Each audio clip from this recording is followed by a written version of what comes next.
Hello everybody and welcome back to another video. Today I'm going to be showing you some extremely easy and affordable dump and go recipes that are just so easy and so delicious.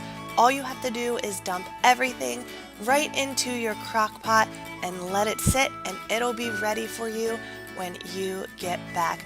I always love to make these before I head out to work, and then I have them ready when I get home, and I have a full delicious meal ready for me, and I cannot wait to share these with you and hear what you think about these amazing recipes. So let's go ahead and get started. The first recipe we're going to make is a full chicken dinner, and yes, I mean full chicken dinner in the crock pot. The first thing we're doing is we are going to coat the bottom of the crock pot with some olive oil or oil of your choice and just swirl it around a little bit like I'm doing here, just to cover the bottom. Then we're going to add in some chicken. I had really large chicken breasts, and your crock pot is only so big, so I use 3 chicken breasts, but I did kind of cut them down a little bit like so. Then I'm going to make a little divider with the potatoes, and you'll see why in a second. I'm using this divider to separate the stuffing mix, which you can see I'm pouring in now. I'm putting in an entire bag of stuffing mix, and on the other side of the potatoes I'll be putting in a bag of frozen vegetables of your choice. And then I'm going to go ahead and fill on top of the potatoes with more potatoes. We personally really like these red potatoes. I think that they make the best mashed potatoes, so that's what I'm using. But you can use any brand of vegetables, stuffing, potatoes that you want. This will still turn out absolutely amazing. So this is what this looks like, and now I'm just going to season it to taste. I'm just putting some salt, pepper, and oregano on top. It's always good if you put some more olive oil, or you can put garlic powder, onion powder. However you like to have your chicken seasoned, you can just throw it in on top and let it cook just like that.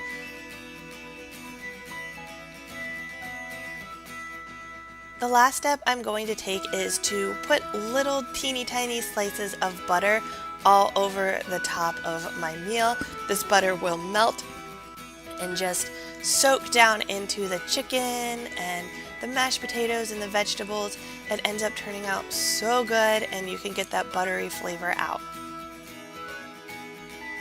Next, you can go ahead and cook it on low for your entire duration at work for 5, 6, 7, 8 hours, or you can cook it on high for 3 to 5 hours, and it should turn out looking absolutely perfect. And you can mash up these potatoes and make mashed potatoes, or eat them just like this. They are perfect either way, and this is what it ends up looking like. We went ahead and made a side of gravy, but it just turned out so good. Next up are these absolutely perfect crock pot ribs. I mean, just look at them. They are perfect. And one thing that's super great about them is with the leftovers, they fall right off the bone. You can make pulled pork sandwiches for another day. I went ahead and I got about 4 pounds of ribs. I cut them in half and threw them in my crock pot. After I threw them in the crock pot, I made kind of my own concoction of a bunch of random barbecue sauces. What I do is I squeeze them all out into a bowl, and I will add about 2 cups of water to the bowl, mix it around, and throw it on top of the ribs, and this just gives it a little bit of a base to work with. After that, I'm throwing on some salt and pepper to taste, and then adding our favorite barbecue sauce on top, and then I'll just take a fork and kind of smash it all down into the ribs and make sure that it's coated on evenly. As you can see, it does just kind of slide off, so do your best to put it on as best as you can and go from there. We cooked these ribs on high for 5 hours, and when they were done, this is what they looked like. As you can see, I cut one off and it just fell right off the bone. It is absolutely crazy how perfect these ribs are, and like I said, they fall right off the bone. So many bones fell out. As you can see, they're just falling out as I'm picking them up, and they are so delicious, so perfect. You have to try this recipe. Once we were done, we cut them up and we added some sauce on top.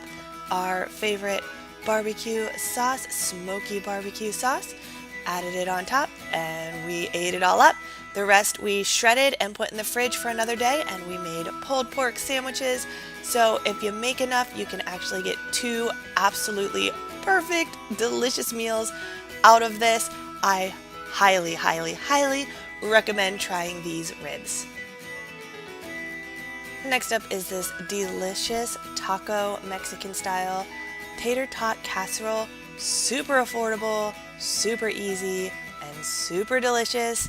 You absolutely have to try this recipe.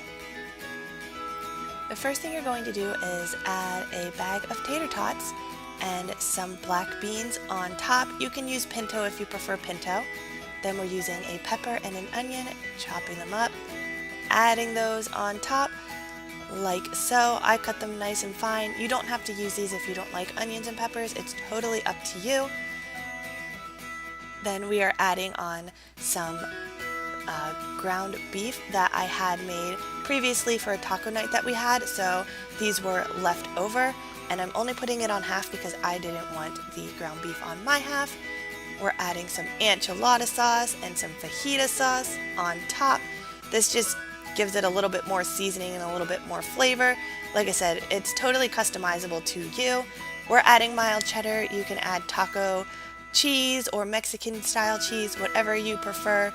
You just add whatever you like on your taco on top of these tater tots.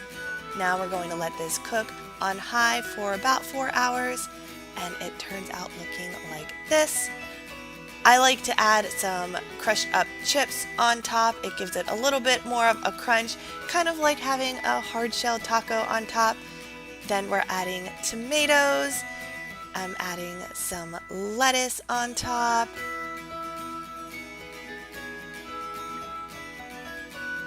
And guys, that's basically it. You scoop this bad boy out onto your plate, and if you are anything like me, you will want to cover this with sour cream and some more cheese, but it turns out looking like this. It's kind of just a mush of tacos, but it turns out so good.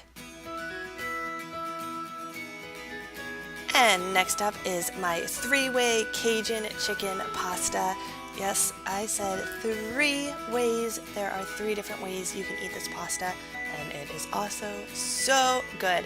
So the first thing is to add about 1 pound of your favorite pasta into your crock pot. I use rotini. You can use whatever type of pasta you like, and I suggest a crock pot liner for this. If you have one, definitely get some. Next, I'm adding in a jar of Alfredo sauce, and I'll go ahead and dump this in, and then I'm also adding a jar of water to it, just because the pasta will get really dry if you do not add more water. As you can see, I'm not pre-cooking the pasta, so we do need to add a little bit of water into it so that the pasta can soak up that water. If you want to cook this for extra long, you'll want to add even more water than a can into this. So I'm just going to go ahead and stir it around, make sure it's mixed up really well, and move on to the next step. I'm seasoning this with garlic and onion powder, salt and pepper, and then I'm adding a can of diced tomatoes on top. We'll go ahead and mix that around so it's nice and mixed up. I'm adding in 3 frozen chicken breasts on top. It is totally up to you if you want to use frozen, and I'm coating it with olive oil, some salt, and some pepper.